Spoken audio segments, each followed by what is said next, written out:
ॐ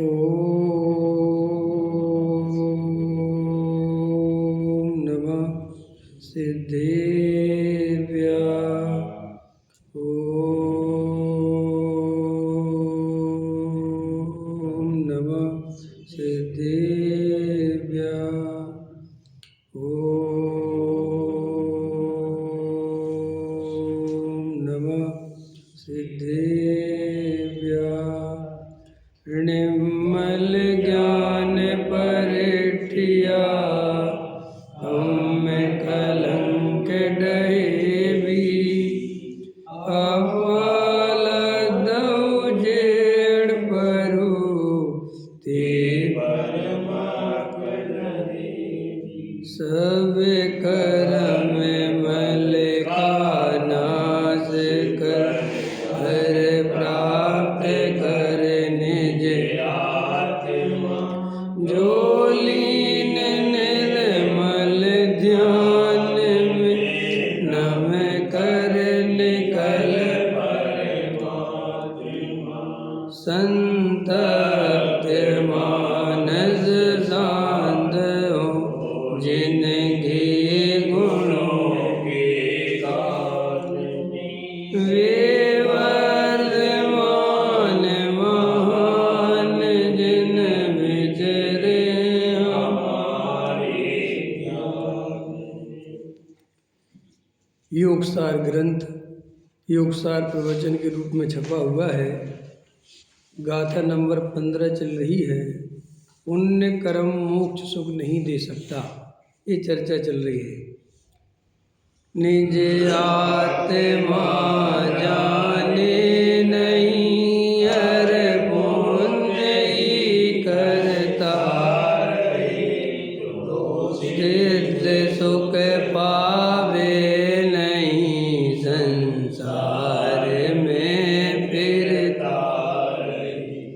आचार्य क्या कहते हैं? इस संसार में फिरता रहे माने फिरना, समझ में, भ्रमना, भ्रमण, ये दुखरूप है। चार गतियों में रुलना दुखरूप है, ये भ्रमणा है। तो आचार्य कहते तुझे अगर संसार में फिरना हो माने फिर संसार में आना हो तो तू ये पुण्य में ही लगा रहे, तू आत्मा को मत जान। लेकिन यदि तुझे वास्तव में संसार से थकान लगी हो और अभी संसार के स्वरूप देखकर, जन्म मरण देखकर अगर तुझे संसार की असारता, क्षणभंगुरता और दुख ख्याल में आया हो तो तू आत्मा को जान ले। क्यों? क्योंकि आत्मा को जानने से ही तुझे सच्चा सुख मिलेगा। आत्मा को ही जानने से तुझे मोक्ष सुख मिलेगा। बाकी ये जो दुनिया है, ये जो कर्म की प्रेरणा देती है, शुभ कर्म अशुभ कर्म, इनसे कुछ होने वाला नहीं है। ये तो अनंत बार कर करके अपन थक गए और फिर लौट के इसी संसार में आ गए, तो अब फिर नहीं लौट के आना है, तो आत्मा को जानना चाहिए। ऐसी प्रेरणा इस गाथा में आचार्य अपने को कर रहे हैं। देखो क्या कहते हैं। अपन ने कल ही अपने शुद्ध स्वरूप पढ़ते हैं ऊपर से, थोड़ी चर्चा नीचे करनी है। अपने शुद्ध आनंद स्वरूप का ज्ञान श्रद्धान के सिवाय सर्व प्रकार के ऊंचे से ऊंचे स्वभाव, दयादान, व्रत, भक्ति, साधु के पंच महाव्रत, 12 प्रकार के तप के भाव, एक लंगोटी भी न रखने के परिणाम, 9वें ग्रेविक जावे ऐसे शुभ परिणाम, ये सब बंद के ही कारण है। निमित्त भान बिना का पुण्य मुक्ति का कारण नहीं। आत्मभान सहित ये हो तो इन्हें निमित्त कहने में आता है, परंतु मुक्ति के कारण तो ये है ही नहीं। अब देखो ये कोई गाथा पढ़ता है तो जो तर्क वितर्क करने वाले या जो विरोधी लोग होते हैं, जिन्हें केवल शास्त्रों में पढ़ के लकीर का फकीर बनना होता है, तो वे लोग इस बात को क्या कहेंगे पता?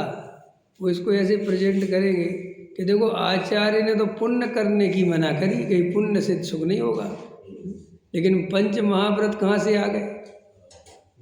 जो गुरुदेव ने खुलासा कराया ना, तो अब यही अपन की प्रॉब्लम ये है कि अपन आचार्यों के अभिप्राय को नहीं समझते। और आचार्य क्या होता है, कोई भी बात बहुत शॉर्ट में कहते हैं, वे बहुत विस्तार नहीं करते। क्योंकि विस्तार करने के लिए जो उपयोग लंबाने की बाहर में स्थिति वो तो उनकी है नहीं, मुनिराज है। वे तो बहुत बाहर को आए और एक गाथा लिख के फिर आए, फिर एक आध गाथा लिख दी, फिर लिख दी।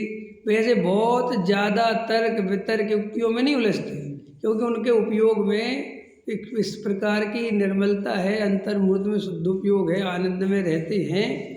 तो जगत के प्रति करुणा तो आती है, तो कहते तो हैं बात, लेकिन बहुत लंबा के नहीं कहते, बहुत विस्तार करके नहीं कहते। अब लोग क्या करते हैं, और चूंकि पद्य कहा ही जाता संक्षेप में, पद्य और गद्य में ये अंतर होता है। गद्य में तो बात को जितनी है पूरी कह के लिख दिया जाता है। सांच बराबर तप नहीं, झूठ बराबर पाप, जाके हृदय सांच है ताके हृदय आप। पानी बाड़े नाव में, घर में बाड़े दाम, दोनों हाथ लीजिए यही से आनो काम। अब इतनी सी बात नहीं है, इसका विस्तार करो तो बहुत है। माने सांच बराबर तप नहीं, इसका अर्थ करो, और झूठ बराबर पाप। ऐसे ही अब आचार्य तो इतनी बात कह गए, अय पुणु अप्पाड़ अभी मुड़ई, पूर्णव भी करई अशेषु, तऊ बीड़ा पावई सिद्ध सहु पुरु संसार भवेशु। अब इसका अर्थ तो करो भाई, भाई पुण्य ही करता है, तो पुण्य माने क्या, पुण्य कैसे करेगा जी। तो अब ये पुण्य का खुलासा करा गुरुदेव श्री ने। अब यहाँ से लोगों को लगता है कि ये लोग पता नहीं व्रतों के पीछे पड़े रहते। अरे भाई व्रतों के पीछे नहीं पड़े, दया दान व्रत पूजा पाठ भक्ति यही तो पुण्य करेगा। पुण्य होगा किस चीज से भाई, पुण्य ही करता रहे, इस लाइन का अर्थ क्या है, क्या है पुण्य, ये सब पुण्य है। अब इसको क्या किया गुरुदेव श्री ने खोल दिया कि भाई इसका अर्थ, भाई इससे झगड़ा हो गया। आप समझ गए ना, ऐसा बहुत होता है। जैसे आप समाज के सामने कहते रहो कि देखो भैया ये पुण्य भी बंद का कारण है। देखो आप सबने पढ़ा है पुरानी पूजाओं में भक्तियों में, पुण्य पाप मिल दो पायन बेड़ी। अब ये तो गुरुदेव श्री से बहुत पहले का है ना भाई, ये तो अभी का तो नहीं है। बात तो सही है, लिखा है कि नहीं, सब लिखा है पूरा पुण्य पाप अधिकार लिखा है। जो लोहे बेड़ी बांधती तो स्वर्ण की भी बांधती, बनारसी दास जी ने लिखा, पांडे राजमल जी साहब ने लिखा, जयसेन आचार्य, अमृतचंद आचार्य, और योग सार अपन पढ़ ही रहे, और सब में परमात्म प्रकाश पढ़ो आप, जो जहाँ पढ़ोगे सब जगह लिखा है। अध्यात्म के सारे ग्रंथों में चर्चा है द्रव्यानियों की कि भाई बंध का कारण। आज तत्वार सूत्र में लिखा कि नहीं, आश्रव के कारणों में पुण्य भी आश्रव है, लिखा है कि नहीं, भाई बंध है ही, लिखा है कि नहीं। अब देखो, हाँ साहब ठीक, बिल्कुल ठीक, ठीक है, बिल्कुल ठीक, कोई यहाँ पे कुछ नहीं कहेगा। अब जैसे ही कहोगे ना कि ये दया दान पूजा भक्ति से बंद होता है, भाई अब देखो भैया ये कहो तो तकलीफ है, उसको ये कहते रहो कि साहब पुण्य, हाँ ठीक है ठीक है, लोग खुलासा तो करो भाई पुण्य माने क्या, कि तुम जो पूजा पाठ भक्ति व्रत उपवास करते हो इस सब से बंद होता है, ये संसार का कारण है। और यहाँ से उसको समझ में आता कि इनने क्या कहा, उसके पहले उसे समझ में नहीं आता कि कहा क्या है। आप समझ गए, ये बात जब गुरुदेव श्री ने खुलासा करी तो जगत में हाहाकार मच गई कि क्या बोलते रहते हैं, क्या कहाँ लिखा, अरे वहीं लिखा है, तुमने देखा नहीं है। अब ये गाथा केले को देखोगे आप तो कोई नहीं कहेगा कि क्या लिखा हुआ है, लेकिन जब वो पढ़ोगे तो समझ में आता, अच्छा इसका मतलब ये है। तो वो कह रहे गुरुदेव श्री, अपने शुद्ध आनंद स्वरूप का ज्ञान श्रद्धान के सिवाय सर्व प्रकार के ऊंचे से ऊंचे स्वभाव, ऊंचे से ऊंचा द्रव्यलिंगी साधु से ऊंचा स्वभाव किसी का नहीं होता। इतना ऊंचा स्वभाव, समझ में आया। दया दान व्रत भक्ति साधु के पंच महाव्रत 12 प्रकार के तप, सब एक लंगोटी भी न रखने के परिणाम, 9वें गिरेविक जावे ऐसे शुभ परिणाम, ये सब बंध के कारण हैं। इनसे बंध होता है, ये कोई मुक्ति के कारण नहीं है, और मुक्ति के कारण नहीं है, मुक्ति मार्ग में निमित्त भी नहीं है। इनको निमित्त मान के इनको उपाधि करे, इनकी तरफ आदर रखे तो वो गारंटी से मिथ्या दृष्टि है। दयादान पूजा पाठ भक्ति के परिणाम ज्ञानी को आते तो हैं, पर उन्हें बंध का कारण जानता है, हे मानता है, आत्मा का विभाव मानता है, अपनी पुरुषार्थहीनता जानता है। साहब दयादान पूजा भक्ति पुरुषार्थ नहीं है, पुरुषार्थ की कमजोरी है। है ना। मैं एक कमजोरी से होते हैं। पुरुषार्थ कहते किसे हैं? पुरुषार्थ का अर्थ होता है पुरुष माने आत्मा, अर्थ माने प्रयोजन। अपने आत्मा में रमना जमना, इसका नाम पुरुषार्थ है। समझ में आया? ये बिल्कुल शाब्दिक अर्थ है उसका, समझ में, और उसका कोई दूसरा अर्थ है ही नहीं। मुझे दया दान पूजा भक्ति तो पुरुषार्थ की कमी से जो उपयोग बाहर में आ गया तो वो कमजोरी से आया है। पूजा पाठ भक्ति करना कोई पुरुषार्थ नहीं है, राग है वो। और राग को पुरुषार्थ मानेंगे तो कभी सच्चा मुक्ति का मार्ग हमें नहीं मिलेगा। और ये बात अपन ने कल चर्चा में ली थी कि गहराई से अपनी वासनाओं को पहचानो भाई। खाली पुण्य की वासना नहीं, पाप की वासना, पाप के फल की वासना, परिग्रह की वासना, भोगों की वासना, भोगने की भावना अंदर भरी पड़ी है। समझ में आया? शक्ति नहीं है, उदय नहीं है, अनुकूलता नहीं है। समझ में आया क्या? हाँ, तो दमन करता है अपन साहब। अपन कहाँ दमन करती है? अरे दुनिया भर का दमन कर रखा है। देखो, अपन दुनिया पे शासन करना चाहते हैं कि नहीं चाहते? आप कहोगे नहीं, हम तो नहीं चाहते, हमारे तो ऐसे भाव नहीं। अरे तुम्हें पूछ कौन रहा है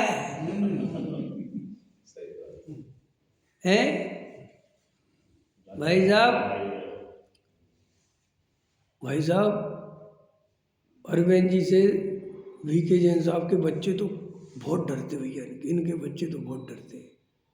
तो सुन के इसको अच्छा लगता है कि मेरे से लोग डरते हैं।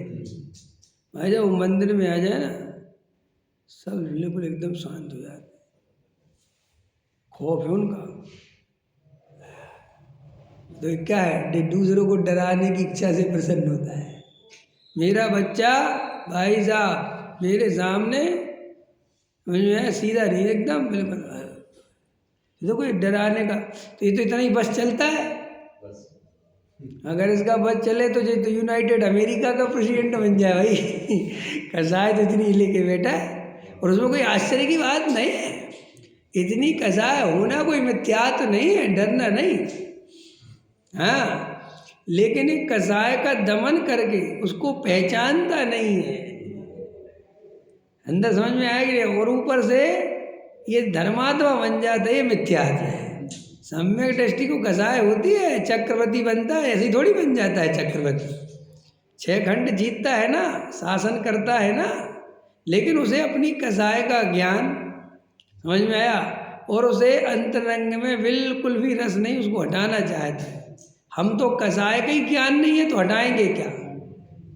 नहीं समझे? हमने तो गोबर पे चांदी का वर्क कर दिया।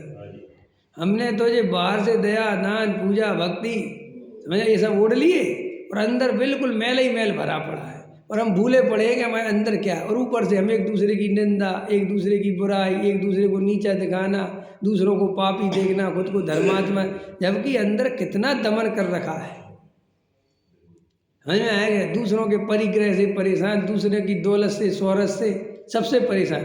तो जो दूसरों की दौलत और शोहरत से परेशान है उसने बहुत दमन कर रखा है। अब समझ लो अच्छे से ये बात, क्योंकि आपको दूसरों से क्या परेशानी? कोई आनंद से रह रहा है, कोई अपने हम कह रहे हैं कोई पति पत्नी बहुत प्रसन्न है तो पड़ोसी परेशान, जितने प्रसन्न क्यों है? अरे भैया बे प्रसन्न है, इसमें भी तुम्हें दिक्कत है। हाँ, ये कसाय तो देखो तुम, क्योंकि उसको लगता है कि बताओ हम इतने परेशान हो जी, मजे करना, माने इसके चक्कर में सबरे दुखी रहे। क्यों है? कैसा संसार का कैसी कसाय है अपने अंदर, माने नफरत हो जाए ऐसी कसाय। बताओ कैसी कसाय? अपन दूसरे का सुख नहीं देख सकते, हमें दुख तो देख सकते हैं दूसरे का, सुख तो बिल्कुल भी नहीं देख सकते है। और अपना ही आदमी और हो तो और नहीं देख सकते, कम से कम अब दूर का हो जिससे हमारी जान पहचान नहीं है। अंबानी सुखी तब का कर लगे, लेकिन अपना पड़ोसी सुखी हो जाए तो फिर बहुत दिक्कत है। अपना भाई सुखी हो जाए, हाँ, देखो जिनके भाई पैसे वाले होते हैं और अगर दूसरा भाई पैसे वाला नहीं है तो उसकी चर्चा करके देखो उससे, तुम करके देखो, कहना तुम्हारा भाई बहुत अच्छा है। अरे काहे का अच्छा, बेईमान कहीं का, देखो उसकी कसाई देखो तुम। अपन कहेंगे भैया तुम्हें क्या बात है, अरे तुम क्या जानो, ठीक है उस पैसा है सो हम कुछ कह नहीं रहे, लेकिन आपको नहीं पता हमारे पिताजी की संपत्ति रख ली थी उनने, बहुत होशियार है वो, चुपचाप तिजोरी खोली। और बेईमान एक नंबर का, देखो कसाई उसकी कितनी भयंकर भरी पड़ी। ये नहीं कह पा रहा कि तेरा बाप अयोग्य है, वो योग्य है, तेरा पुण्य का उदय नहीं उसका पुण्य का उदय है, ये नहीं बात समझ में आती उसको। वो तो उसको चिढ़ है ना अंदर से। इसलिए जे मुँह के रिश्ते स्वार्थ के रिश्ते हैं, जिन्हें तुम बड़ा मानते हो, तुम जिन्हें रिश्तेदार कहते हो, वे तुम्हारी शादी में भी आएंगे और सबसे ज़्यादा चिढ़ते भी तुमसे ही है। ये कैसे कि उन बेचारों ने 20 लाख की शादी करी और तुमने 1 करोड़ की करी, तो उनके आग लगती है अंदर ही अंदर। समझ में आया कि नहीं आया? अब लेकिन क्या करें बेचारे, और तुम सोचते जी हमारे सगे संबंधी, कोई सगा संबंधी है ही नहीं। जितना सगा है उतना ही अंदर से वो कसाय में लगी है, उसके अंदर तो नहीं कसाय, क्योंकि मोह की ऐसी नेचर है, वो जिसको जानता है उसके प्रति ज़्यादा राग द्वेष करता है, जिसको नहीं जानता उसके प्रति नहीं करता। देखो समझ में आया करिए, जैसे यहाँ से कोई रोड से निकले, आप जानते ही नहीं कौन है, नहीं समझ, वो बढ़िया चमचमाती खूब बढ़िया 1 करोड़ की गाड़ी लेके निकला, आपको इतना फर्क नहीं पड़ेगा। लेकिन आपका कोई साधर्मी, आपका कोई पड़ोसी, आपका कोई जानने वाला 1 करोड़ की गाड़ी लेके आजकल इस पर बहुत पैसा हो रहा है, क्या कर रहा है, मुझे तो पक्का भरोसा है नंबर 2 का धंधा कर, नहीं इतना पैसा आ ही नहीं सकता। देखो अभी देखो कितना दिमाग चल गया, आया समझ। तो श्री गुरु कहते हैं कि भैया अंदर में ये जो कसाएं भरी पड़ी हैं, तू कम से कम इनका अभाव तो कर, नहीं कर वो बात की चीज़ें, पहले पहचान तो कि मेरे अंदर क्या है। कम से कम वो गोबर पे से बर्क हटा तो सही, और अपने अंदर की मलिनता, अपने अंदर की वो कसाय को देख तो कि क्या क्या दबा रखा है मैंने। मुझे तू ऊपर से दया दान पूजा भक्ति समझ में आया, वो कर लेता है, और सम्यक दर्शन की भावना बाता है, वेद ज्ञान करने की भावना बाता है, आत्मा की अनुभूति की बात करता है। भाई जब तक ऐसी विषय कसाय की अंदर वासना भरी पड़ी है और उसकी पहचान नहीं है, तो तू आत्मा का अनुभव करेगा कैसे। मेरे अंदर परिग्रह भरा पड़ा है और बाहर से बड़ा अपरिग्रह की बात कर रहा हूँ, तो ऐसे मायाचार से आत्मा के प्रदेशों में शांति कैसे होगी, मन वचन काय की चंचलता कैसे रुकेगी।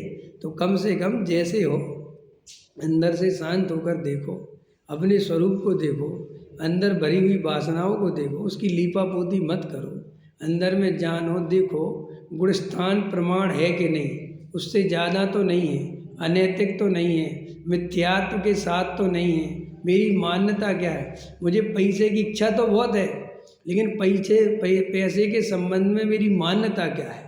मुझे विषय भोगों की इच्छा तो बहुत है, मैं छुपा नहीं रहा हूँ, लेकिन विषय भोगों के संबंध में मेरी मान्यता क्या है। क्या मुझे सुख के कारण वास्तव में दिखते हैं, या अंदर में सिर्फ भाव तो है लेकिन अंदर में उसके प्रति उपादेय बुद्धि नहीं है। इस सब अपने को चेकिंग करना आना चाहिए, तब अपन सम्यक दर्शन के पात्र बनते हैं। इसके बिना दौड़ लगाते रहेंगे, मंदिर पूजा पाठ भक्ति कर ली, व्यापार करने चले गए, फिर प्रवचन में आ गए, फिर कहीं सत्संग करने चले गए, फिर कहीं वैसे दौड़ते रहे, तो अपना स्वरूप पहचानना बहुत मुश्किल पड़ जाएगा। इसलिए आचार्य कहते तत्व विचार करने वाला जीव आत्मा को प्राप्त करता है, कर विचार तो पावे पाम, ऐसा है ना श्रीमद जी का। विचार करने से आत्मा की प्राप्ति होगी, बिना विचार करे ये क्रिया कांड में लगे रहने मात्र से और इधर से उधर होते रहने से ये भाव चला जाएगा। इसलिए पुण्य आचार्य खुल के कह रहे हैं कि पुण्य ही करता रहे, वह पुण्य करता रहे और अंदर एक गठरी रखे मिथ्यात्व की, तो इसे मुक्ति मिलने वाली नहीं है। बाहर में भले ही कितने व्रताधिक पाले, अंदर मिथ्यात्व की गठरी है। समझ में आया कि नहीं आया? कल रात की क्लास सुनी थी, कल रात की क्लास में बताया था ना कि भैया दुनिया में बहुत कम लोग हैं जो आत्मा की चर्चा भी करते हैं, और आत्मा की चर्चा, आत्मा की बात सुनने में लोगों का रस नहीं है। लोगों का रस इन बातों में स्त्री अभिषेक कर सकती है कि नहीं, पंचामृत अभिषेक हो सकता है कि नहीं, पद्मावती को पूजें कि नहीं पूजें, इनमें ही रस पड़ा है, इन पे ही चल रही हैं बातें। आत्मा का अनुभव करेंगे नहीं, वेद ज्ञान करेंगे नहीं, तत्व निर्णय करेंगे नहीं। अभी तुम आज के प्रवचन की हेडिंग डाल लो, स्त्री अभिषेक डालो इसकी हेडिंग, पर देखो तुम विरोधी भी सुनेंगे, गैर विरोधी भी सुनेंगे, खूब सुनेंगे, और लिखो आत्मानुभव की विधि कोई नहीं सुनेगा, क्योंकि किसी को आत्मा के अनुभव की चिंता है ही नहीं। इस जगत में राग देश भरे पड़े, कसाय भरी पड़ी है, इसलिए कंट्रोवर्सी वाली बातें, कसाय वाली बातें, समाज की बातें समझ में आएगी, इनमें रस है। ये ऐसा ही स्वरूप है, वस्तु ऐसा ही भैया। बाहर में अनंत काल अपना जो बीता है भटकते भटकते, ये ऐसे ही तो बीता। जैसे इस पर्याय में क्या कमी है, अभी बताओ, आपसे पूछता हूँ मैं, क्या कमी है? बोलो अरविंद जी, बोलो बजरेंद्र जी, क्या कमी है अभी देवेंद्र जी इस पर्याय में? भाई आपको सम्यक दर्शन प्राप्त करने के लिए कौन सी चीज की कमी है? देव, शास्त्र, गुरु, सुनाने वाले, बताने वाले, पुण्य की अनुकूलता, खाने को रोटी, रहने को घर, पहनने को कपड़े, और सुबह शाम प्रवचन, सब तो सुविधा है। इतने निमित्त तो चौथे काल में नहीं थे सम्यक दर्शन के। आप किसी बातें कर, हाँ तुम क्या सोचते हो, ये तीर्थंकर जो होते हैं 24, इनका पढ़ना तुम। जैसे आदिनाथ के बाद अजितनाथ हुए, तो बीच में करोड़ों वर्षों का गैप है, माने वो करोड़ों वर्षों का गैप माने देशना है ही नहीं। आप क्या समझ रहे हो?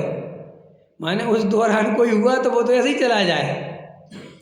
अरे अभी अपन तो वर्तमान में तीर्थंकर की, जब तीर्थंकर को समूषण लगता है, केवल ज्ञान होता है, उसमें भी 7 घंटे 12 minute time to time Divya ध्वनि गिरती है, टाइम सेट है ना। और अपन को तो भाई जब रात के 2 बजे सुनना हो, लोग कहते थे भरत जी का पुण्य का उदय देखो, रात के 2 बजे गए और भगवान भूल गए। मैंने कहा भरत जी से ज़्यादा पुण्य का उदय हमारा है, वे तो कभी कभार गए होंगे, हम तो रोज ही जब चाहे सुनते, रोज भगवान बोलते हैं। नहीं समझ में आया कि नहीं आया? ये महिमा अपनी कम मत करो, अपने पुण्य को हीन मत समझो। पुण्य तो बहुत है तुम्हारा, लेकिन जिसको अपना आत्म कल्याण नहीं करना, जिसे अपनी आत्मा की रुचि नहीं है, तो पुण्य तुम्हें जबरदस्ती थोड़ी आत्मा में भेज देगा। है गुरु तुम्हें जबरदस्ती आत्मा में थोड़ी भेज देगा, भगवान थोड़ी आत्मा में भेज देंगे। भाई अपनी रुचि अपने को स्वयं होनी चाहिए। बहुत अनुकूलता है वर्तमान काल में, किसी चीज़ की अनुकूलता हो चाहे नहीं हो, आत्मा के अनुभव की अनुकूलता पूरी की पूरी है, और इतनी ज़्यादा है इस समय कि आप कल्पना नहीं कर सकते। बस आपको रुचि पलटनी है, सिर्फ रुचि का बात है। निमित्त की तरफ से तो भरपूर निमित्त है। टोडामल जी साहब ने 300 वर्ष पहले मोक्ष मार्ग प्रकाशक में लिखा है कि सब ओर से निमित्त मिले हुए हैं, फिर भी कोड़ी को अमृत पान कराए और अमृत का पान ना करे तो उसके अभाग्य की महिमा। ये कौन से समय में लिख रहे टोडामल जी? सब ओर से निमित्त मिले हैं 300 वर्ष पहले, जब वे खुद ही एक शास्त्र के चक्कर में कहाँ गए, कर्नाटक। वो जरा शास्त्र पढ़ने के लिए कर्नाटक सीखनी पड़ी, समझ में आया? राजा के हाथ के पैर के नीचे जाना पड़ा। क्या दुर्दशा थी उस समय, कैसे शासन थे, राजतंत्र था, जिसके खिलाफ साजिश हो गई, गया वो तो। समझ में आया कि नहीं है? कुछ नहीं कर सकता कोई। और कितनी न लाइट है, कैसे लिखते होंगे, कैसे पढ़ते होंगे, आजीविका के लिए इधर उधर भटकते रहे। सुन लो बात, वो व्यक्ति लिख रहा है कि सर्व ओर से निमित्त बढ़िया मिले सब पैसन के लिए बोले। और आज होते तो आज क्या कहते कि भैया आप क्या बिल्कुल हैं चांदी की चम्मच ही लेके पैदा हो गए अपन तो, हैं मुंह में भी डाल दिया तुम्हारे, अब चबाते नहीं बन रहा तुमसे, तुम चबाने में आलस दिखा रहे, कह रहे अब चबाने का कौन रखे, बोलो कौन मुँह चलाए, तुम ध्यान दो। तो ऐसी हालत है भाई साहब। इस समय जीव अपना आत्म कल्याण करना चाहे तो स्वर्णिम काल है, स्वर्णिम। अपने लिए तो बहुत है। बोलो कितनी बढ़िया तो आजीविका है अरविंद जी। जब मन करे तब जाओ, नहीं करे तो मत जाओ। आज नहीं जाते, आज दिन भर आत्मा आराधना करे, कौन रोकता है बोलो। और 1 रुपया इनकम कम नहीं होना तुम्हारी। देखो ऐसी आजीविका बहुत सौभाग्य से मिलती है जीव को। आप क्या समझते हो, बेचारे लोगों को 100, 200, 500 रुपये कमाने के लिए कितनी मेहनत करनी पड़ती है। देखो एक खेल दिखाने वाले आते रस्सी पे चलते हैं बेचारे, ऐसी 10-10 साल की लड़की होती है ना, 9-9 साल की, वो लड़की बेचारी उस रस्सी पे है और इस तरफ गाड़ियाँ निकल रही हैं, वो चल रही है बेचारी है, ठंड है, कपड़े नहीं है, और फिर बेचारी आधा घंटा 1 घंटा मौत की ज़िंदगी दिखा के गिर जाए, बैलेंस बिगड़ जाए तो हाथ ही पैर टूट जाए। फिर भी तुम्हारे सामने बेचारी इतनी मेहनत करती है और फिर भी भीख ही मांगती है। कोई पैसे नहीं देता, फिर वो थाली ले लेके बेचारी घूमती है। और कोई करुणा करके 10 रुपये देता है, कोई 20 रुपये देता है, कोई 10 रुपये देता है, कोई 20 रुपये देता है। जीव है कि नहीं, भगवान आत्मा है कि नहीं, बोलो। क्या दशा हो रही जरा से पुण्य के अभाव में है। हिसाब बात तो सही है, तो पुण्य बहुत कीमती है। अरे मूर्ख, ये समझा रहे कि अभी जो पुण्य मिला है इसका लाभ ले ले, वरना वो दशा वापस आने वाली है। ये उदय पलटने में देर थोड़ी लगनी है, 1 इंद्री की पर्याय में वापस चले जाएंगे। आचार्य कहते मोह महामद मत पी, ये मदरा का पान मत कर, जाग जा, जाग जाग। ये तुझे जो अनुकूलता मिली है, ऐसी अनुकूलता द्वारा नहीं मिल सकती। क्या गजब गजब का है भैया। अरे लोगों को पता ही नहीं है। पहले बेचारे, अभी भी हैं लोग 100-200 रुपये कमाने के लिए दिन भर भटकते हैं, साइकिलों से भटकते हैं, पैदल सिर पे रख के सामान ढोल बोझा लेते हैं। देखो कैसे कैसी आजीविका करते लोग, देखते नहीं तुम। वो बेचारा इतनी बड़ी ठेली, उस पर चने रखे हुए हैं, मूंगफली रखे हुए हैं, क्या क्या बेचारा बेच रहा है ठेले से है। अब कोई कहता है लाओ 10 रुपये की दे दो, कोई 5 रुपये की दे दो। अब वो दिन भर में वो 1000-1500 रुपये की बेच पाएगा, उसमें उसको 400-500 रुपये बचेंगे। और दिन भर भटकना है बेचारे को, बोलो। और हम और आप बढ़िया बैठे घर में, काम धंधे चल रहे हैं। तो आचार्य कहते इतनी अनुकूलता होने पर भी आत्मा पे ध्यान नहीं देता। अपन ने पुण्य का उदय काय में लगा रहे, मान के पोषण में, और बड़ा सेठ बनना, और समाज में इज्जत बढ़नी चाहिए, और मेरा एकदम हर जगह का ट्रस्टी, अध्यक्ष, उपाध्यक्ष, पता नहीं क्या क्या होता है। इन सब में ये जीव लुटता रहता है। आचार्य कहते इसको पता नहीं है इसकी दुर्गति होने वाली कुछ ही काल में। तो देखो भैया, ये जो पुण्य का उदय है इसका दुरुपयोग मत करें। ये जो अनुकूलता है, जो सर्व ओर से निमित्त मिले हैं, इसे अपना सम्यक दर्शन में लगाना चाहिए। देखो ये हो गया।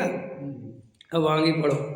निज शुद्ध स्वभाव का भंडार अंदर की गहराई में पड़ा है। ओ, निज शुद्ध स्वभाव का भंडार अंदर की गहराई में पड़ा है, उसे गे बनाया नहीं, उसका श्रद्धान ज्ञान किया नहीं। समझ में आया कि नहीं। भगवान आत्मा ज्ञानानंद स्वभाव की कीमत की नहीं। देखो इतनी गलती है अपनी। निज स्वभाव, निज शुद्ध स्वभाव, निज अपना माने मैं, मेरा स्वरूप कैसा है, शुद्ध है। अशुद्धता मेरे अंदर प्रवेश नहीं कर सकती। जो कुछ भी अशुद्धता है, जो कुछ भी मलिनता है, वो मेरे स्वरूप के बाहर बाहर ही है। ये जो मोह राग देश की मलिनता है, जो यह आत्मा का विकार है, ये जो उसका मैल है, ये उस आत्मा के निर्मल स्वरूप में प्रवेश नहीं करता। ये आत्मा की विशेषता है। आत्मा में कितना ही विकार हो, लेकिन वो विकार उसके स्वरूप में प्रवेश नहीं कर सकता। यही तो उसकी विशेषता है। अगर वो स्वरूप में चला जाए तो फिर बात ही खत्म हो गई। सोना कितना ही कालीमा युक्त हो, सोने का स्वरूप ही ना दिखता हो, क्या? देखो ये कहीं कहीं की जो रेत होती है ना, तो उसमें क्या होता है, कभी कभी सोने के कण होते हैं, कभी कभी चांदी के कण होते हैं। तो वो जो होते हैं ना, वे साफ करने वाले मजदूर, वे उस रेत को ऐसा लेंगे, उस मिट्टी को लेंगे और उसको पानी में दर दर दर दर दर करते हैं ना। तुम्हें दिख रहा है उसमें सोना, लेकिन उसको दिखता है कि इसमें है। समझ में आया कि नहीं आया? और इतनी मिट्टी के बीच में पड़ा है तो अभी सोना सोना है और मिट्टी मिट्टी है। देखो ये वस्तु के स्वरूप में, ये कोई आत्मा अकेले की बात नहीं, ये प्रत्येक द्रव्य में ऐसी व्यवस्था है कि वो पर द्रव्य को, अपने विकार को अपने स्वरूप में प्रवेश नहीं करने देता। अगर वो स्वरूप में प्रवेश करने दे तो नष्ट हो जाएगी वस्तु। जैसे देखो ये शरीर है ना, आप लोगों को पता है शरीर में जो बुखार आता है तो अपन बुखार को विकार समझते हैं, जबकि बुखार विकार नहीं है। बुखार तो रक्षक है, वो एक परत बनाता है शरीर को गर्माहट करने के लिए, कि जो वायरस अटैक हुआ है तो वो शरीर को गर्म करता है। इस शरीर में अपने ऐसा पड़ा हुआ है कि वो शरीर को गर्म कर लेता है, हीट कर लेता है। तो हीट करने से क्या होता है, वो वायरस है वो अटैक नहीं कर पाता, आप समझ रहे ना। और वो उसकी अटैक करने की क्षमता वो गर्म होने के कारण कमज़ोर पड़ जाती है। जिस समय सोचते कि बुखार आ गया, बुखार आ गया, तो वो बुखार उसके लिए आया है कि तुम्हारे अंदर कोई वायरस आया है और शरीर अपना टेम्परेचर गर्म करके उससे रक्षा भी कर रहा है और तुम्हें सूचना भी दे रहा है कि तुम जल्दी से जल्दी कोई औषधि ग्रहण करो, शरीर के अंदर कोई वायरस आ गया है। पकड़ में आया? अब वही बुखार जब ऊपर ऊपर रहता है और अपन ने दवाई खाई तो खत्म हो जाता है, लेकिन जब कोई बुखार आप ध्यान नहीं देते और वो टाइफाइड बन जाता है। ये टाइफाइड क्या है? टाइफाइड माने बुखार दूसरी लेयर में प्रवेश कर गया, थोड़ा गहरे में चला गया बुखार। तो अब उतने गहरे में चला गया तो अब उतनी आसानी से नहीं जाएगा। एक कहते हैं ना अपन हड्डी का बुखार, तो हड्डी में चला गया बुखार, माने अब तुम्हें तकलीफ बहुत होने वाली। ऐसे ही आचार्य कहते हैं कि वस्तु स्वरूप में एक व्यवस्था है कि वो अपने मूल स्वरूप में विकार को प्रवेश नहीं करने देता। सोना है, कितना ही मिट्टी में पड़ा रहे, लेकिन उसके स्वरूप में मिट्टी नहीं जा सकती, ऊपर ही ऊपर रहेगी। ऐसे ही यह आत्मा अनादि काल से शरीर में रह रहा है, अनेक अनेक शरीर अनेक अनेक धारण करे, जन्म मरण क्या है? ये जन्म मरण क्या है वज्रसेन जी? जन्म मरण क्या है? जन्म मरण माने शरीर बदलना, इसका नाम जन्म मरण। नए नए शरीर ग्रहण करना और पुराना शरीर छोड़ना, इसका नाम जन्म मरण है। तो अपन ने कितने शरीर धारण करे, क्या क्या बने? अपन बने कि बनते हुए दिखे। आत्मा बना नहीं है मनुष्य, मनुष्य के आकार में आपको वो दिख रहा है। आत्मा किसी आकार फाकार रूप नहीं होता, वो तो सदाकाल वैसे ही का वै। क्यों कि अभी यहाँ से निकलेगा और चींटी के शरीर में जाएगा तो चींटी के आकार का दिखेगा, तो रियल में उसका वो आकार है ही नहीं। क्योंकि अगर आत्मा का वो आकार हो जाता तो फिर आत्मा सदाकाल चींटी हो जाता, फिर आत्मा सदाकाल मनुष्य हो जाता। लेकिन आप जानते हैं नहीं, वो ऐसा नहीं होता। तो आचार्य कहते हैं आत्मा का माने मेरा ऐसा निस्वभाव है कि वो कितने ही शरीरों को धारण करे, वो शरीर रूप नहीं होता। क्लियर है ये बात? मानते हो? लॉजिक से, तर्क से, युक्ति से, अनुभव से बात प्रमाणित होती है, होती है। अब अंदर चलो तो शरीर तो खत्म हो गया, शरीर जो है ये मैं नहीं, मेरा स्वरूप नहीं। क्लियर हो गई ना ये बात?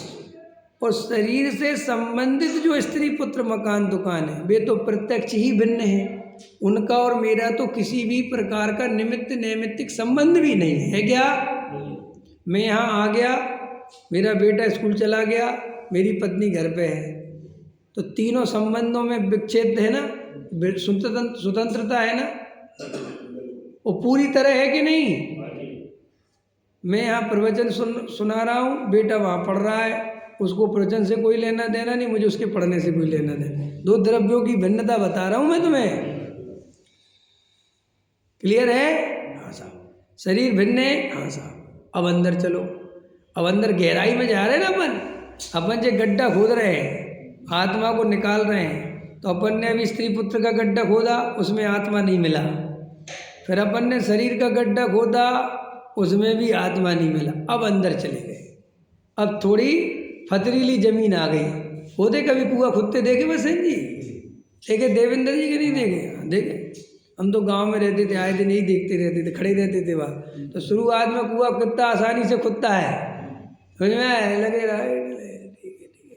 और देखो जो मज़ेदार बात होता है, जो कुआं खुदता है और उसके जो मालिक है वे 10, 15, 20 दिन तो जाते भी नहीं वहाँ। देखो समझ में आया कि नहीं आया? जब बहुत गहराई में जब पत्थर आने लगे, वो लाल मिट्टी से ये मिट्टी और फिर वो ऐसे सब चलता रहता है, और जब उम्मीद जगती है कि अब यहाँ से भाई पानी की संभावना है, तब मालिक आके बैठता है कि अब देखो भाई क्या हो रहा है। आया समझेंगे नहीं? तो ये शरीर है, ये जो दो कर्म है, ये जो जड़ है, ये तो बिल्कुल बेकार की चीज़ है। इसमें तो कोई दम ही नहीं है, इनमें तो उपयोग खराब करना ही नहीं, इनके लिए तो देख समय देना ही मत। समझ में आए? सब क्या मतलब? अरे शरीर जड़ है, इसका परिणमन जो हो रहा है वो हो रहा है, इसमें हमारी कुछ भी नहीं चलनी, कुछ भी। जब आयु कर्म पूरा होगा शरीर छोड़ देंगे, भाई इतना ही है, इसमें हमारा कुछ है ही नहीं कि हमारे सोचने से हम ज़्यादा रुक जाएंगे हैं या परद्रम में कुछ कर लेंगे। अरे तो बेकार की बात है। आत्मा तो विकल्प ही कर सकता है, विकल्प के आगे तो कुछ नहीं कर सकता। समझ में आया? और जब गहराई में जाओगे तो विकल्प का भी परम करता है, विकल्प भी अपनी योग्यता से होता है। अब बोलो, अब आगे चले। अब आगे गए तो मोह राग देश मिल गए।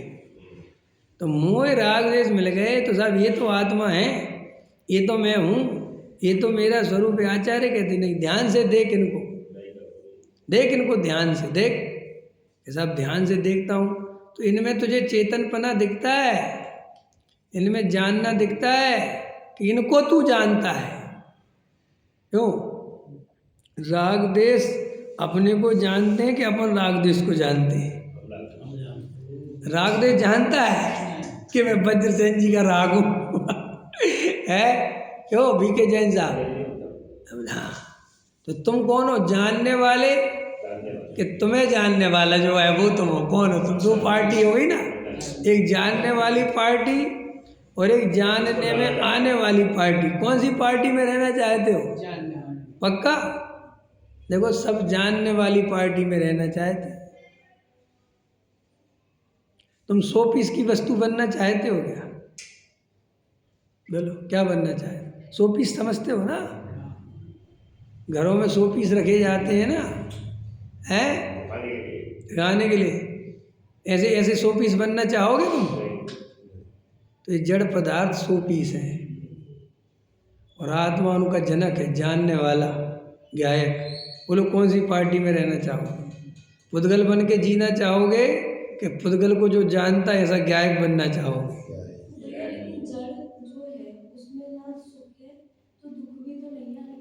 तो ठीक है, अच्छी बात है, तो मजा है, फिर जड़ हो जाओ। ना सुख है ना दुख है।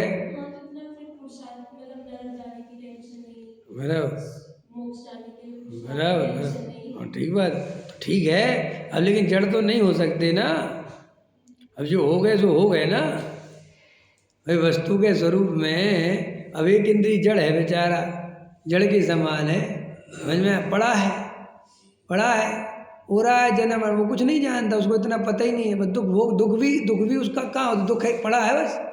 आचार्य कहते कि तुम जो ये सोचते हो कि जो जड़ है, अब इसमें कोई तो जड़ है, तो जड़ में सुख और दुख है ही नहीं, तो वो तो जड़ है। और आत्मा में सुख और दुख है, तो जे आत्मा चाहे तो सुखी हो सकता है और आत्मा चाहे तो दुखी है। तो तुम्हें किसी ने पकड़ थोड़ी रखा कि तुम दुखी रहोगे। दुख तो तुम अपनी भूल के कारण दुखी हो, वरना तो तुम सर्वोत्कृष्ट हो। विकास करना ये बहुत अच्छी चीज़ है। नहीं समझ में? जैसे बच्चा है, छोटा सा है, वो छोटा ही बना रहे तो नहीं, बड़ा होना चाहिए, विकास होना चाहिए। ऐसे ही जीव में सुखी होने का अनंत गुण है, सुखी हो सकता है वो, लेकिन वो पराधीन नहीं है कि कोई उसे सुखी करे। वो चाहे तो सुखी होवे, अब नहीं चाहे तो नहीं होवे। जैसे आप हो, अब आप चाहो वेद ज्ञान करो, तत्व निर्णय करो, आपको समझ में तो आ ही गया कि भैया मेरे सुख का कारण अपना स्वरूप है, दुख का कारण परद्रव्य है, अगर उसमें लगोगे। अब आप वेद ज्ञान नहीं करते तो इसके लिए आप ही जिम्मेदार हो। और आप ये जो शॉर्टकट रास्ता चाहते हो कि हम आत्मा नहीं होते और जड़ होते तो अच्छा रहता, न सुख न दुख। कभी कभी आदमी होता ना, स्त्री कहती है हम पुरुष होते तो बहुत अच्छा रहता, और कभी कभी ऐसे पुरुष भी हैं जो कहते हैं हम स्त्री होते तो बहुत अच्छा रहता। अब आप लोग कहोगे कि हम तो नहीं चाहते स्त्री होना, कहोगे कि नहीं कहोगे? अच्छा, आप पुरुष होना चाहते कि स्त्री, अगर चॉइस करी जाए तो? ऐसे बहुत से लोग हैं दुनिया में जो स्त्री होना चाहते हैं, क्योंकि वो कहते पुरुष की कोई कीमत नहीं है। दिन भर धक्के खाओ, मेहनत करो, समय महिलाओं को क्या घर में है बढ़िया, अपने आनंद से रहो, बनाओ खाओ। अब लेकिन जो सबको अपनी अपना लगता है, संसार की कोई अवस्था सुखरूप है ही नहीं। तुम स्त्री बन के देख लो तो तुम्हें स्त्री के दुख पता चल जाओ, तुम पुरुष बन के देख लो। ऐसा थोड़ा ही है। तो लगता है अरे भाई मोह में कहीं सुख है ही नहीं। मेरा सुखी के दुखी बताओ, बताओ मेरा सुखी के दुखी है? बस जो मोही महाराज है वो हमसे भी ज़्यादा दुखी है। तो इसका मतलब कोई संयोग वियोग कुछ ऐसा थोड़ी है कि दुख सुख है। भाई तेरा मोह दुख सुख का कारण है। मोदी सुखी के दुखी बताओ? महादुखी। दुख बुख तो शब्द छोटा पड़ जाए, महादुखी। और वो ट्रम्प दुखी के भी दुखी, समझ में? वो महादुख से भी आगे चले जाओ, समझ में? परम दुखी है, समझ? हाँ, वो कहते ना अमेरिका महाशक्ति है, जो रसिया महाशक्ति है बोलते ना, तो वो महाशक्ति माने उसका जो प्रधान रहेगा वो महादुखी रहेगा। अब उसे किसने कहा भाई तुम जानो तुम्हारा काम जाने, मोह के कारण दुख है चीज को। अगर भला अपन मोह छोड़ दो तो अभी सुख है, समझ में आए? और गायक रहने में कितना मजा है यार। आप अपने आप को गायक फील तो करो, लेकिन अब आप अपने को पत्नी बच्चा मकान तो इसलिए दुखी हो, और गायक अनुभव करो मैं सबका ज्ञाता हूँ, कोई आओ कोई जाओ है। आया समझ में कि नहीं? ये गायक रहने का आनंद ही कुछ निराला है। लेकिन तुझे क्या करे, पुद्गल से प्रेम है, तू पुद्गल में सुख खोजता है। देखो हम आपसे कह रहे आज आपको अभी भी मैं अभी कहता हूँ कि कोई ऐसी शक्ति मेरे अंदर आ जाए कि मैं आपसे पूछूं कि आप पत्थर बनना चाहोगे, जड़ बनना चाहोगे कि चेतन रहना चाहोगे? बोलो आप क्या बनने की कोशिश करोगे? देखो अपने आप को देखो, यहाँ पड़े रहोगे पत्थर बन के, क्या बनना चाहोगे? आपको देखो अंदर से देखो। राग में आपको राग की गहराई चल रही ना अपनी, तो राग को अपन ने ज्ञान ध्यान से देखा तो राग में ज्ञाता गुण है। राग आपको जानता है कि आप राग को जानते हैं। तो देखो मैं जानने वाला हूँ और राग में जानने की शक्ति नहीं, इसलिए राग मेरा स्वरूप नहीं है। कितने लॉजिकल बात है, कितनी समझने की बात कि जो राग देश के परिणाम हैं उनमें जानने देखने की शक्ति नहीं है। ये राग देश हैं ये भी मैं ही जानता हूँ, इसलिए राग देश मेरा स्वरूप नहीं है। अब देखो ज्ञान पे आ जाओ, ज्ञान को देखो तुम। अब जानने देखने वाली शक्ति को देखो। वो जानने देखने वाली शक्ति में मैं जान देख रहा हूँ, ये भी जानने की शक्ति है। मैं राग हूँ, ये राग को पता ही नहीं है। जैसे पुद्गल है ना, ये पुद्गल है, इसको पता है कि ये पुद्गल है, ये पुद्गल है, ये भी कौन जानता है? मैं। बोले इतनी बढ़िया पावर है, सब कुछ अपने के अंदर कितनी ताकत है। सारा लोक का लोक अपने ज्ञान में झलकता है, समझ में आए कि नहीं आए? और हम अपने को मोह के कारण दीनहीन मानते हैं, संसारी मानते और दुखी होते हैं। तो होते रहो भैया।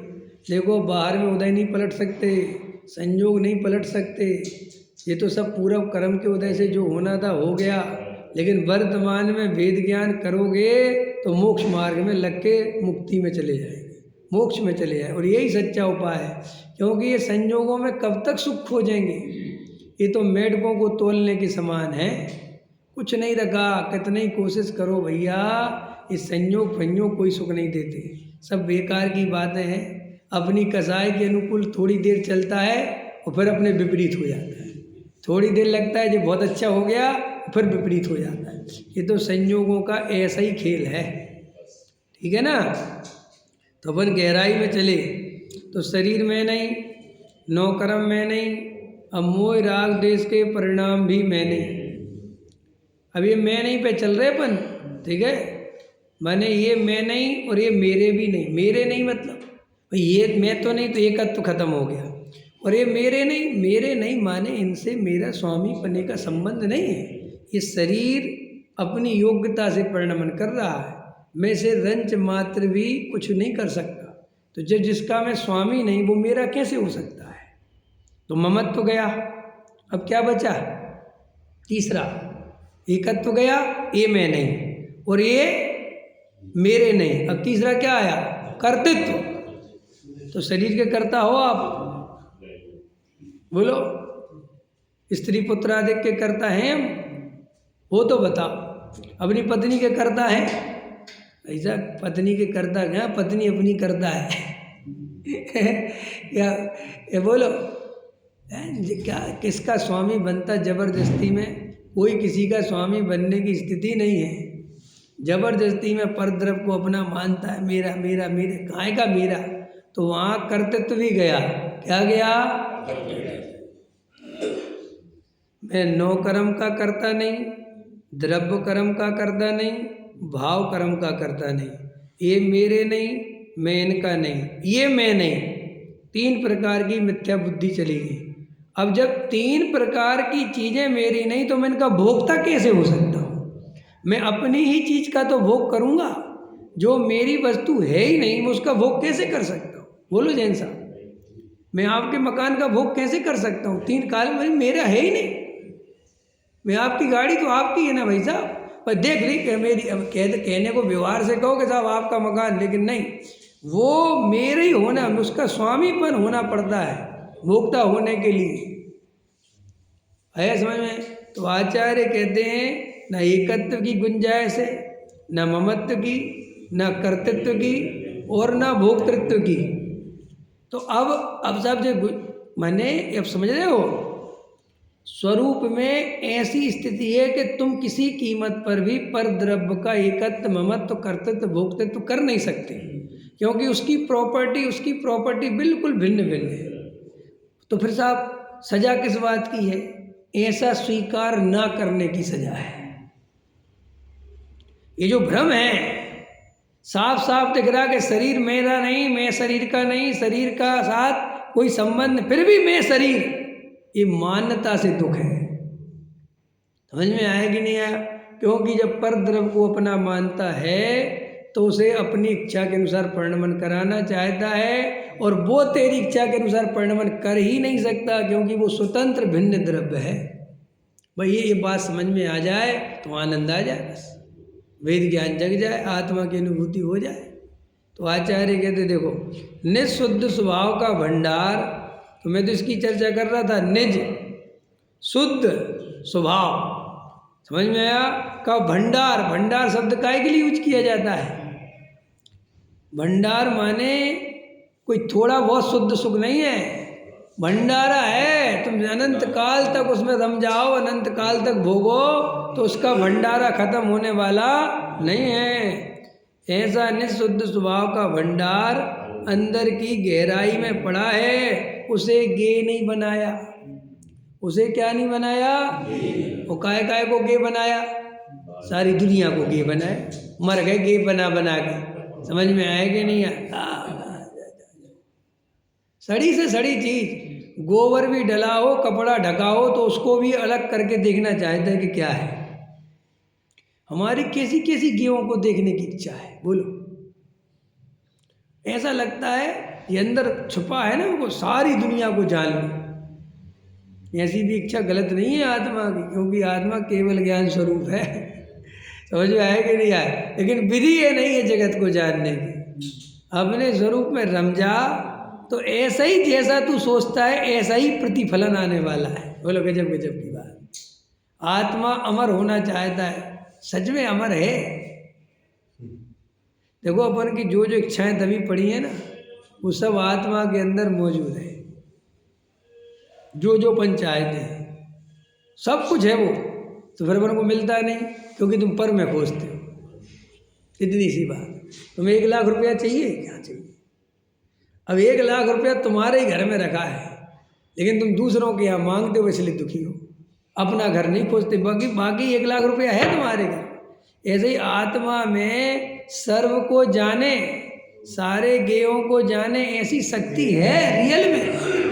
लेकिन वो एक एक गेयों को जान जान कर जगत के गेयों को जानना चाहता है, इसके कारण दुखी है। और अगर वो एक ज्ञायक भगवान आत्मा को 48 मिनट के लिए जान ले और उसमें रम जाए, तो वे सारी शक्तियां प्रकट हो जाएं, जिसमें सारा लोक अलोक झलकता है। लेकिन अभी पहले शर्त क्या है कि तुम्हें सारे जगत के गेयों से दृष्टि हटाकर ज्ञायक पर दृष्टि रखनी पड़ेगी। और देखो वे गे कहीं नहीं जाएंगे, जाएंगे? जैसे मान के चलो अभी कोई फिल्म आई, डॉक्टर साहब समझाते थे बात, और तुम्हें फिल्म देखने की इच्छा हो रही, तो डॉक्टर साहब कहते थे कि देखो यार, तुम फिल्म में जितना समय बर्बाद करोगे, इसकी जगह आत्मा में लगा दो। ऐसा वो फिल्म का क्या होगा कि चिंता मत करो, वो बिल्कुल कहीं नहीं जाएगी। वो केवल ज्ञान में फिर दिखेगी। समझ में? और कहते इतनी दिखेंगी कि तुम ऐसे कितनी कोशिश करोगे तो उतनी फिल्में नहीं देख पाओगे जितनी केवल ज्ञान होने पर। समझ में? अरे आज तक जितनी फिल्में बनी हैं वे सब दिखेंगी, और जितनी भविष्य में बनने वाली वे सब देखेंगे। तुम एक फिल्म के चक्कर में करोड़ों फिल्मों को छोड़ रहे हैं। वो बहुत कहते थे कि ये ऐसे तुम्हें जो गेयों को इच्छा होती ना अमेरिका देखना, कहते काहे को परेशान हो रहे, आत्मा में रम जाओ, अमेरिका, लंदन, जापान सब दिखेंगे तुम्हारे ज्ञान। कहाँ भगेंगे? स्वर्ग भी दिखेगा, नरक भी दिखेगा, सब दिखेगा। अब नरकों में क्या होता होगा, नरकों में कैसे कढ़ाई में तलते होंगे, चिंता क्यों करते हो? या तो जाके देख लेना या केवल ज्ञान ले लो तो दिख जाएगा। लोगों लेकिन अंदर देखो कैसी कैसी इच्छा है जीव की। देखो अपन को क्या कैसे अंदर अपने अपने परिणाम चेक करो, क्या क्या इच्छा भरी पड़ी है। मलिनता, गंदगी, पता नहीं क्या क्या देखने की इच्छा होती है। समझ में कि नहीं? पता है क्या अंदर भरा। और वो ज्ञायक भाव इतना सुंदर है, वो अपना स्वरूप आनंदमय, उसको नहीं देखना चाहता। हाँ, समय हो गया क्या? चलो हो गया। सहजान